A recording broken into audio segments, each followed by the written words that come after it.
tudo bem com você? Eu espero que sim. Este é o primeiro podcast do Agro Sertão aqui na 19ª FENACAM, Feira Nacional do Camarão. E hoje já estou aqui recebendo, logo no primeiro, essas duas pessoas bem especiais para o assunto que nós vamos conversar e vamos tratar aqui. Eu estou recebendo hoje Davi Soares, Superintendente Federal da Pesca e Aquicultura do RN, e Maria Luísa, Subsecretária da Pesca e Aquicultura do RN. Bem-vindos ao primeiro podcast do Agro Sertão aqui na FENACAM. Tudo bem com vocês? Primeiras damas, né? Isso, muito bem. Ed, ficou assim na dúvida, mas você já resolveu. Obrigada pelo convite, né? Enfim, estamos aqui, vamos conversar sobre carnicultura e outros assuntos mais. Obrigada pelo convite. Obrigado você por ter vindo, Davi. Boa tarde para você. Seja bem-vindo a mais um podcast aqui. É o primeiro podcast, aliás, do Agro Sertão. Obrigado, Ed Oliveira, todo mundo que está escutando o podcast Agro Sertão, a minha amiga querida Luísa Medeiros, que está aqui na Subsecretaria de Pesca e Aquicultura. É uma alegria caminhar aqui ao lado de Luísa e fazer essa conversa agradável com você. Conversar sobre esse assunto é muito bom. Olha, eu já vou pegar um gancho, porque nós estamos no podcast do Agro Sertão. E um dos pontos que eu quero tratar com vocês, eu quero que vocês discutam, que vocês falem, é da interiorização da cassinicultura, da piscicultura, aqui no Rio Grande do Norte. Poderemos ter boas novas nesse sentido? Poderemos ter boas novas, não. Nós vamos ter boas novas, né? Como anunciado pelo governo do estado essa semana, nós estamos lá na secretaria organizando, né, planejando um projeto de interiorização do camarão, né, como já vem acontecendo em outros estados também. Aqui nós temos uma premissa que é fazer tudo com muita sustentabilidade, né? Enfim, provavelmente vamos fazer grupos de trabalhos com outros órgãos, né? Tem o IDEMA, tem o IGARNE, vamos conversar com esses setores para a gente poder colocar o plano em prática. Então, nesse momento, a gente está mapeando nossos parceiros, né? Os interessados também, né? Obviamente, a gente tem que fazer esse mapeamento das pessoas que querem ser, que têm um potencial produtor. Tem que haver também uma análise técnica antes também, né? Porque a gente não tem essa produção em massa no interior, e tem alguns municípios que inexiste. Então, a gente está trabalhando nessa linha, né? Na linha da cooperação, na linha técnica também, porque a gente vai fazer, inclusive, bioensaios, né, levar o camarãozinho lá, ver se tem um estágio de vida apropriado, né? Tem uma questão técnica também que envolve isso. Mas tudo indica que vai dar muito certo. Está dando em outros estados, e aqui no Rio Grande do Norte a gente tem uma grande esperança que também dê. Muito bem. Davi, eu queria que você falasse um pouco sobre a pesca artesanal. Eu sei que você tem um carinho todo especial, né? Mas me permite, Ed, dialogar com o que Luísa fala sobre o camarão, que é importante vocês que estão nos ouvindo. Eu quero começar a cultivar camarão. Sim. É isso? Então eu preciso ter o espaço, a dominialidade, o uso daquele espaço, daquela terra, né?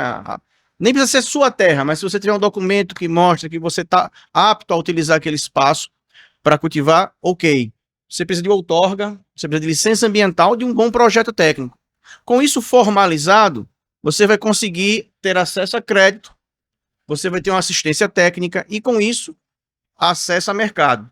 Diferente de pesca, a aquicultura, e dentro da aquicultura, suas mais diversas cadeias produtivas, entre elas a carnicultura, é uma atividade de mercado. Você precisa racionalizar quanto eu vou gastar no início, quanto eu vou gastar até a primeira despesca, para onde que eu vou, para quem eu vou vender, como eu vou transportar. E Luísa foi muito feliz ao lembrar da nossa alta taxa de sustentabilidade. Isso é importante ser dito.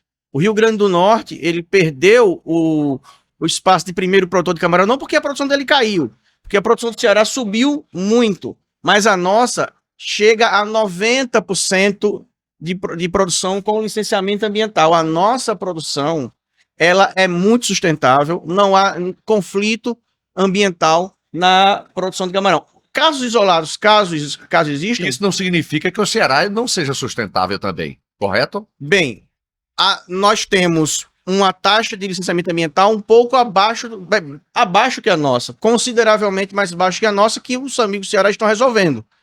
Nós estamos falando bem da gente. Sim. E falar bem da gente, nós temos uma alta taxa de licenciamento ambiental, altíssima, e parabéns para o nosso IDEMA. Né? O nosso IDEMA vem hoje a licença ambiental, nós temos um processo, tanto o IGARNE como o IDEMA, não é, Luísa? É tudo, você consegue fazer isso online, né? Só que nós temos alguns gargalos, para não dizer que não falei das flores. Como é que a gente vai conseguir fazer esse projeto de interiorizar o camarão? E aí tem um estudo da UFESA, citar aqui o professor Rogério Taigra da UFESA, que tem o mapa do camarão, né? O pessoal da SAP também tem esse estudo, lá o Luiz, que faz parte da equipe, Luiz Gustavo faz parte da equipe da Luísa, fez o seu TCC sobre esse assunto. Toda essa parte que a Luísa falou, a bacia do Piranhaçu, mais a região de Upanema, de Apodi, há uma segurança hídrica ali para a gente interiorizar esse camarão. O que é que nós prezamos no Rio Grande do Norte? Desburocratizar e enfrentar uma questão que nós não temos, que é a dispensa de licença ambiental para aqueles empreendimentos de baixo impacto.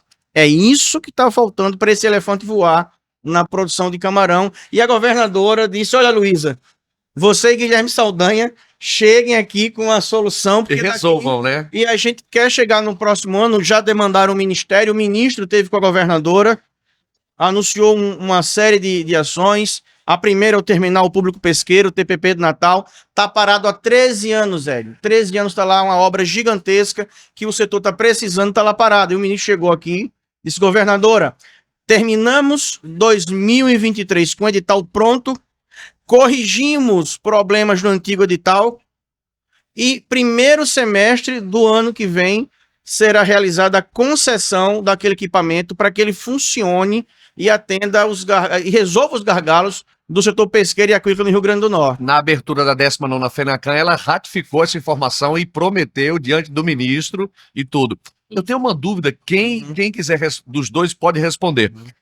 O pessoal, já que estamos falando em interiorização da pesca, da cassinicultura, da aquicultura, levando para o Seridó, para a bacia Rio Piranhaçu, enfim, todas elas que vocês já citaram, na região Seridó, por exemplo, o aquífero de lá é cristalino, água cristalina. Eu posso, o nosso telespectador que está nos vendo, ele pode criar camarão com água cristalina, praticamente doce, aquela água bem clarinha, ele pode criar? Olha, nossa água daqui é muito parecida, a água, o solo, na verdade, com o que a gente vê, por exemplo, no Ceará, com o que a gente vê na Paraíba, e lá está sendo possível. Então, como eu lhe disse, Ed, a gente vai ter que fazer alguns estudos técnicos, né? É mais a questão da salinidade mesmo. Nós temos as águas dos açudes, elas são doces, mas a água dos poços, por exemplo, elas são muito salobras, né, devido ao nosso solo cristalino, inclusive. Então, essas águas salobras, elas já tem vários estudos que mostram, e a experiência mesmo mostra, que são muito boas, inclusive, para a criação de camarão, né? Então, não tem, aparentemente e teoricamente, nenhum impedimento que inviabilize esse projeto, né? Muito pelo contrário. A gente está vendo aí estados muito similares, as características, o bioma mesmo, né? A caatinga, já colocando em prática, e a gente não pode ficar para trás. A gente tem que já dar esse passo e tem que dar rápido, porque para a gente não ficar para trás mesmo. Nós somos potiguares, né? Comedores de camarão. Isso. Então, que isso não fique limitado apenas ao litoral. A gente tem que levar isso para o interior. Temos que interiorizar e tem que ser já. Deixa eu pegar o gancho da minha amiga. Além de sermos comedores de camarão, potiguares, nós somos o berço da carcinicultura do Brasil. Tá. Não sei se você que está em casa ouvindo já sabe disso, mas a carcinicultura, ou seja, o cultivo do camarão, e nós cultivamos o Vanamei, que vem do Pacífico. O cultivo do camarão começou aqui, no Rio Grande do Norte, na época do governador Cortés Pereira. Então, além de sermos na nossa origem potiguar, comedores de camarão, nós também somos os primeiros que cultivaram camarão. Então está na vocação econômica do nosso estado. E você falou da pesca artesanal, o que é que tem na bandeira do nosso estado?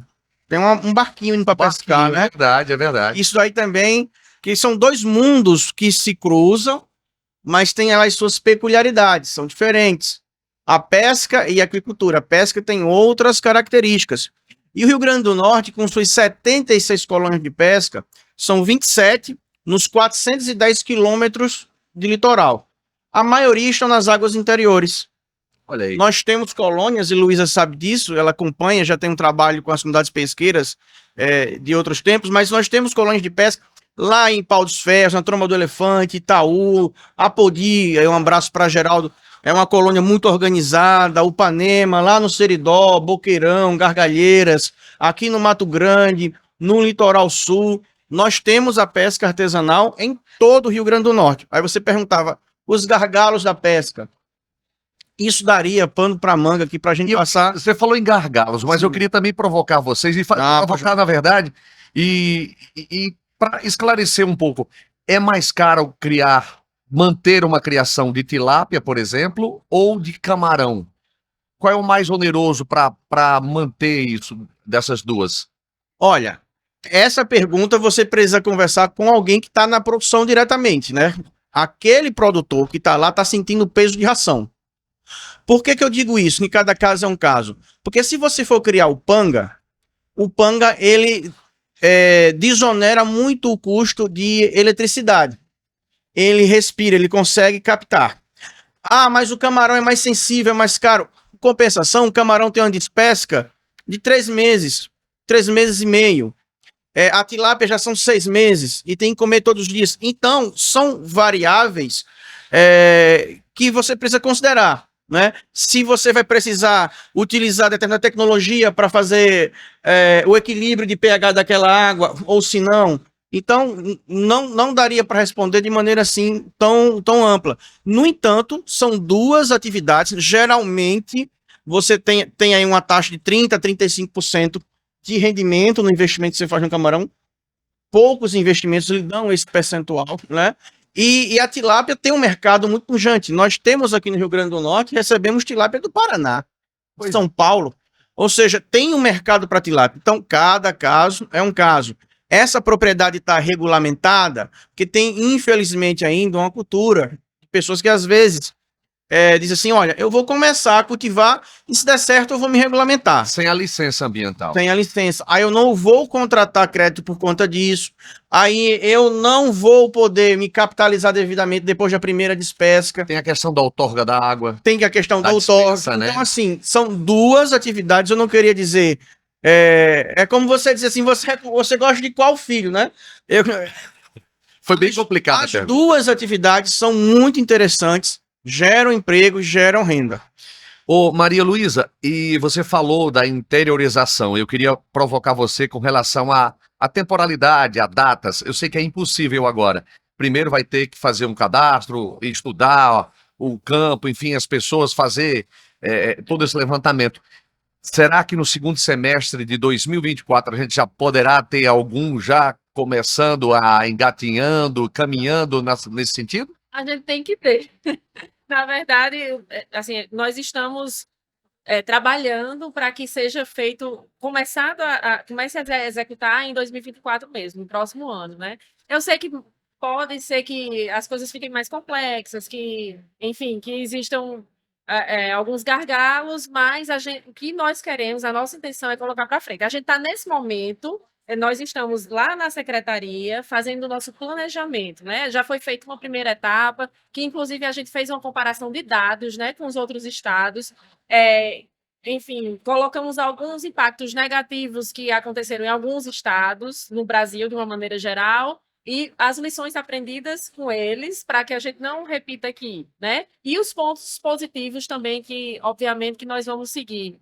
Mas, para dizer colocar uma data, isso é complicado, porque é uma coisa complexa, é uma estrutura complexa, né? Mas, primeiro de tudo, vem a vontade, os especialistas e a cadeia de parceiros que a gente tem envolvidos nisso, né? Estamos envolvendo. Então, por exemplo, aqui na FENACAN foi um espaço excepcional, está sendo, na verdade, para a gente fazer esses diálogos, né? Para a gente realizar diálogos com diversos setores, com diversos... ontem mesmo a gente conversou com pessoal mesmo do Estado, com o pessoal federal lá do Ministério da Pesca e da Agricultura, pessoal da Codevasf. Então, está sendo sensacional os nossos diálogos, todo mundo muito entusiasmado, e a gente buscando fontes de fomento, né, buscando saber como é que aconteceu em outros estados as experiências para a gente poder replicar aqui os pontos positivos que tiveram. Então, a gente está na fase do planejamento, Ed. Provavelmente, a próxima semana, né, a gente vai sentar com a equipe, né, internamente, e toda essa escuta, esses diálogos que nós tivemos aqui na FENACAN, né, que foi, enfim, foi maravilhoso para isso, a gente vai colocar no papel e a gente vai traçar perspectivas a partir daí. Mas, provavelmente, em 2024, a gente tem que executar isso. Assim, Perfeito. para correr. Tem. Algo prioritário. É prioritário. Daí foi falado pela governadora, foi passado o recado para a secretaria, e é prioridade para a secretaria trabalhar. E quando o ministro perguntou para a governadora, quais as demandas do setor pesqueiro e aquícola a senhora coloca como prioritárias para que o nosso ministério apoie, ela colocou: primeiro você tem que resolver o TPP, ele está resolvido, vamos resolver, fique tranquila. Segundo, ela falou da interiorização do camarão. E Luísa está falando, Ed, de política pública. Então, quando se fala de política pública, a primeira coisa para uma política pública acontecer, ela tem que entrar na agenda da sociedade. O que é a agenda da sociedade? Aqueles assuntos que estão na mesa e que a sociedade demanda uma solução. O primeiro passo foi dado. A governadora do estado disse: nós apresentaremos um plano de interiorização da cassinicultura, o que passa pela formalização para que haja boa assistência técnica e boa contratação de crédito, e passa também pela questão da sustentabilidade, né? Então, isso está sendo acompanhado de perto.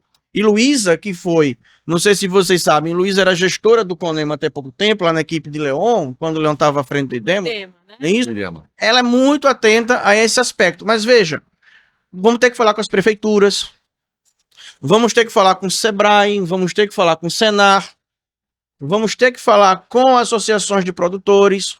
Não é uma ação, nenhuma ação exitosa é do poder público sozinha, é via de mão dupla, porque senão E nós... tem que ter as conexões. Isso, eu e Luiz estamos aqui de passagem, nós fazemos parte da sociedade, estamos ocupando essa função de gestores públicos. Então, não dá para a gente não corresponsabilizar a sociedade, que deve demandar do Estado, mas também deve dizer: nós queremos participar. Porque nós estamos falando, em última análise, de empreendimentos aquícolas privados. Nós estamos falando, de última análise, de produção de mercado. E mercado, por natureza, é algo diferente de Estado. O Estado vai atuar como um indutor, que é o nosso papel, que é já deliberação do ministro e da governadora. Então, nós estamos muito focados nisso. Agora, de fato, vamos para fazer. Então, é por isso que não dá para dizer: em abril, nós vamos estar No maio, não pode. no que depender de Luísa e da governadora e do secretário Guilherme Saldanha, o quanto antes, né? Ô, Davi, as demandas desses produtores, como é que você está administrando? Elas chegam com frequência ao seu setor? Do pessoal da aquicultura, Sim. veja, sim, chegam, mas é importante que quem está nos ouvindo perceba isso. Vamos lá. Quais são as demandas, quais são as portas que você bate? Se você for pescador, você vai bater lá na minha porta primeiro. Você vai procurar o seu RGP. Você vai procurar a carteirinha de pescador, a carteira profissional. RGP é o nome? É, Registro Geral da Atividade Pesqueira ou Registro Geral da Pesca. Então, isso não é o governo do Estado. É o Ministério da Pesca quem fala que pessoa tal está apta a pescar. A embarcação tem que ter uma vistoria. Nós não somos, até brinco, o Detran do mar não é o Ministério da Pesca. E nem a Marinha. Não, a Marinha, a Marinha vai observar. Se você não tiver navegando com os equipamentos de salvatagem adequado, a Marinha vai lá e pergunta: vem cá, o que está acontecendo? Mas é o Ministério da Pesca quem faz a vistoria para atividade pesqueira especificamente. Se for para lazer, não, né? Nem todo mundo que tá navegando tá pescando, né? Então isso é importante. O aquicultor, que é a pergunta que você fez, a primeira porta que ele vai bater, se forem águas do Estado, é com o IGARNE. Se forem águas da União, é com a ANA, Agência Nacional de Águas. Isso. Tem outorga? Pronto. Se eu tenho outorga dessa água, aí eu vou falar com o órgão ambiental. Se for em um empreendimento da União, é o IBAMA. Se for estadual, é o IDEMA. Então, essas são as primeiras portas. Eu tenho que ter um projeto técnico, eu não posso fazer de maneira improvisada. Eu tenho que um engenheiro de aquicultura, um engenheiro de Em todas essas regiões existem esses engenheiros, esses projetistas que, né? Não, mas aí só. Na agricultura já existe, né? Deixa eu falar bem da gente de novo, já para passar para a Luísa. Nós temos um curso de engenharia de aquicultura na UFRN. Nós temos um curso de engenharia de pesca na UFESA. Nós temos um curso técnico de recursos pesqueiros no IFRN de Macau. Nós temos o Senar. Nós temos o Sebrae. Inclusive, o Sebrae tem como chama? O Empretec, que o Sebrae subsidia o processo de licenciamento ambiental. Nós temos um corpo nós temos zootecnistas. Para preparar todo mundo, né? E agora, recentemente, essa semana, com o ministro, a vinda do ministro, foi lançado um curso de multiplicadores agrícolas na Escola Agrícola de Jundiaí. E o Rio Grande do Norte, o curso estava planejado para 1.000 vagas. Já são 3.600. Então, ele é remoto, mas ele foi lançado aqui. E o maior número de inscritos é aqui no Rio Grande do Norte. Que bacana, né? E aí, parabenizar o professor Paulo Faria, que é oriundo da nossa Escola Agrícola de Jundiaí. E hoje o professor Paulo Faria, para nossa alegria, diretor de Desenvolvimento e Inovação em Aquicultura lá em Brasília. É um cargo muito estratégico e está pensando na aquicultura no geral. Porque quando a gente fala de aquicultura, não é só camarão e peixe não, viu? Tem mais coisa. Nós temos um incrível potencial de ostras, ostreicultura. Nós, tanto no litoral sul, como ali no litoral setentrional, perto do Ceará, nós temos um estupendo potencial para o cultivo de macroalgas.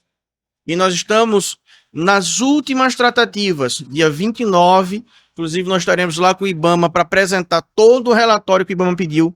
Fizemos um relatório de mais de 400 páginas, informações técnico-científicas. A governadora, à época eu estava no governo do estado, a governadora criou um grupo de trabalho por portaria, né, que eu tive a alegria de coordenar. Participaram profissionais da UFRJ, da UFRN, da UFESA, do IFRN, para estudar o cultivo da macroalga capa-fixo, que é a exemplo da tilápia, ela é exótica. E a gente mostrou, o IBAMA está analisando isso, que ela não é invasora. Como ela não é invasora no Atlântico ali no sul, na água mais fria. E aí o que isso quer dizer? Além de todo o potencial que é o cultivo da capa-fixo, estou falando de biofertilizantes, eu estou falando de matéria-prima para cosméticos, para medicamentos, para alimentos como um todo. Eu estou falando de preservar os bancos naturais de algas. Há toda uma estrutura montada no litoral norte. Inclusive, a deputada Natália Bonavides destinou uma emenda para uma associação chamada AMAR, Associação das Mulheres Maricultoras de Rio do Fogo. Grupo de mulheres, assim como a AMBAP, que está em Pitangui, que tem autorização para cultivar isso, a autorização da Marinha do Brasil para cultivar isso em mar. E há uma unidade de beneficiamento pronta, inclusive com um moinho de inox, e graças a Deus já está tudo ok, só está faltando essa autorização do IBAMA e teremos uma outra, porque é a maricultura, que é o cultivo feito dentro do mar. Teremos outra atividade aquícola aqui no nosso litoral norte, pujante, marcando isso, que o Rio Grande do Norte é um lugar de vocação econômica para pesca e para aquicultura. Impressionante, Maria Luísa, como eu aqui olhando para Davi, ele é empolgado, os olhos dele ficam brilhando quando fala sobre tudo isso. Mas que é apaixonante. É apaixonante, ele até não deixa nem eu perguntar mais coisas, ele já vai respondendo. Maria Luísa, a gente percebe que as mulheres também estão muito presentes, né, Maria?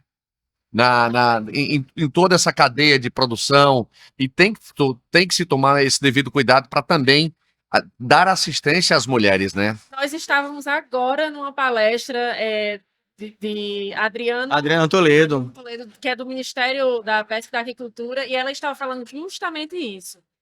Dos registros gerais de pesca, né, do RGP, 50% deles são de mulheres. Aqui no Rio Grande do Norte, 49% são de mulheres, né? Ela trouxe esse dado muito importante, que às vezes fica um pouco invisibilizado, porque a gente não a gente não consegue enxergar essas mulheres na pesca, às vezes tem um estereótipo mais masculino, então...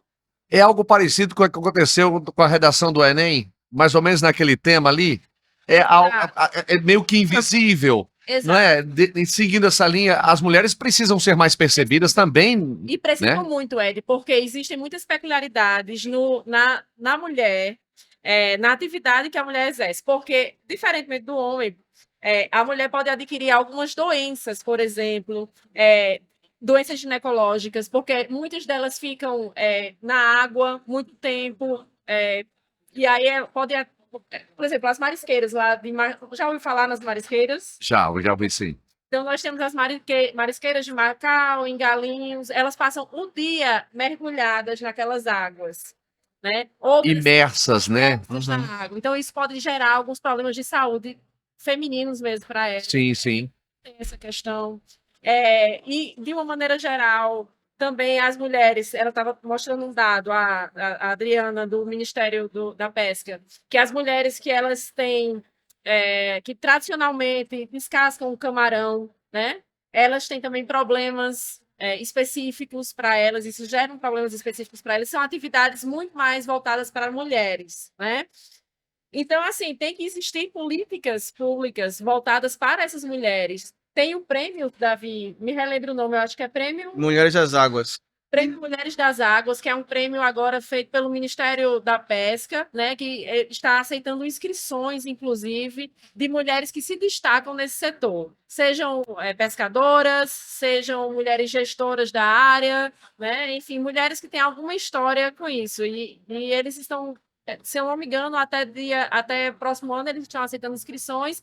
E isso vai ser colocado, né? Quem ganhou esse prêmio no dia 8 de março do próximo ano, no Internacional das Mas Mulheres. deixa eu acrescentar, porque ele falou, Davi fica empolgado, mas que a gente complementa. deixa Eu já percebi isso. Deixa eu te mostrar na prática isso que Luísa está falando. O Rio Grande do Norte é tão diferente e de uma maneira tão maravilhosa que nós temos muitas lideranças mulheres na pesca.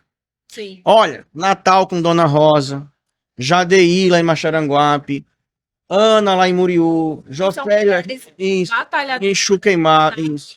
Estão ligadas às colônias. São as líderes. Ieide lá em Macau, Rosângela em Galinho, Jusileide. Incrível que muita gente não sabe. Agora fica sabendo através do nosso podcast aqui do Agro. Mas eu acabei que vou ser injusto, porque eu vou esquecer, tem muito mais gente, mas só para vocês verem que as mulheres do Rio Grande do Norte, e isso é importante, homem reconhecer, existe machismo, e as mulheres do Rio Grande do Norte não baixam a cabeça para machismo.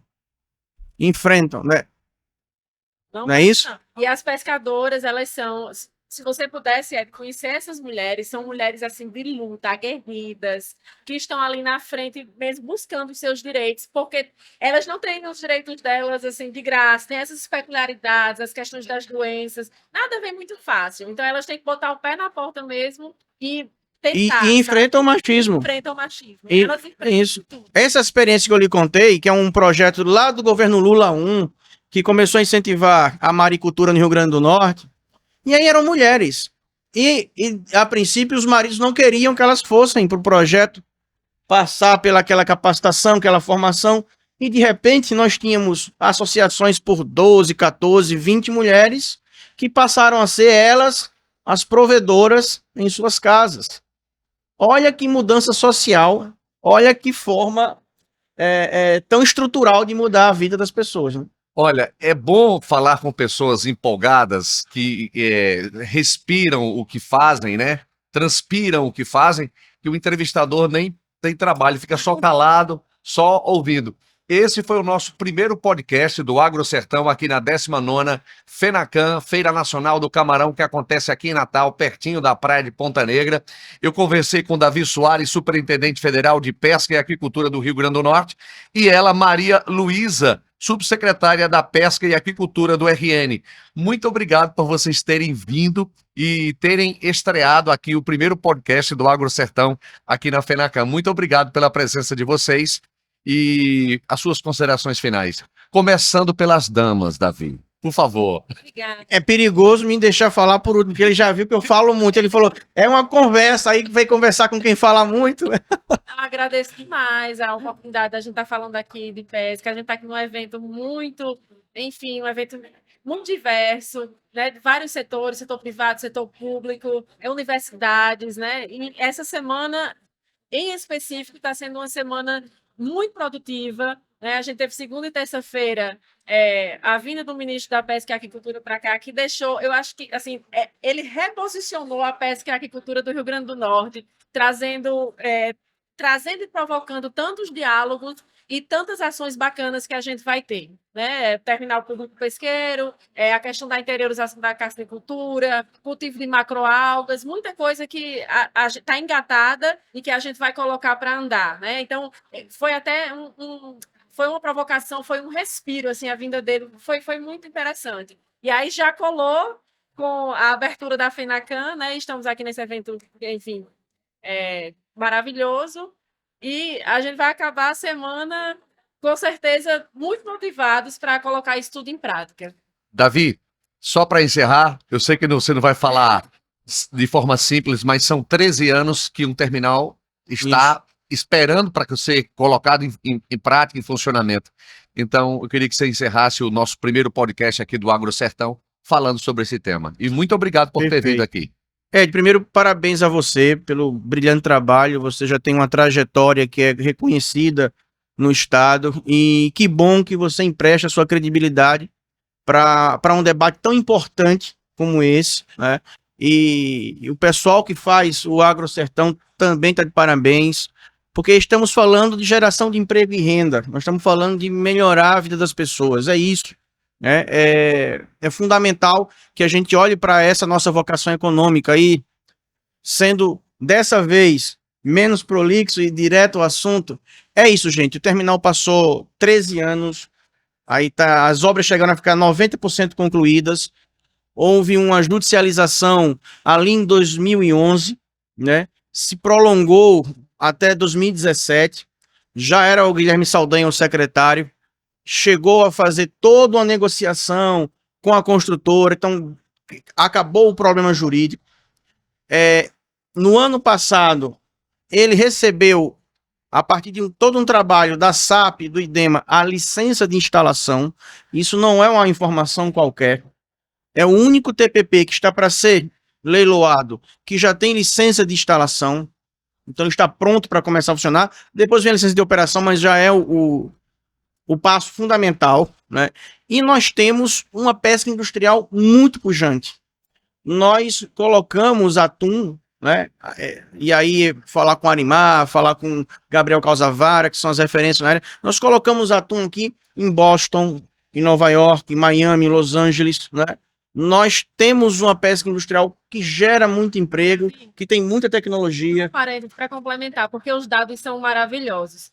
40% do atum consumido nos Estados Unidos, né, em Miami, Los Angeles, Nova York, ele é daqui do Rio Grande do Norte. Tem como não se empolgar com o assunto? Impressionante, né? E o maior exportador de atum fresco do Brasil é o Rio Grande do Norte. Não é só o maior, 85% do atum fresco nobre que é exportado é o Rio Grande do Norte. Não é qualquer atum, é o atum nobre. Tá? Então, atum nobre. Atum de exportação. São atuns capturados em águas internacionais que ganham valor agregado aqui, né? Nós temos a Produmar, por exemplo, que faz esse trabalho fantástico, o ministro visitou, e eles saem de avião para os Estados Unidos. Então, é importante que a gente conheça o nosso setor. E o TPP também vai ter um impacto positivo lá em Areia Branca. Você imagine que tem embarcação que ia fazer manutenção em Santa Catarina, no Pará, né? A própria pesca artesanal poderá dialogar com esse equipamento. Então, assim, finalmente entra na agenda de discussão.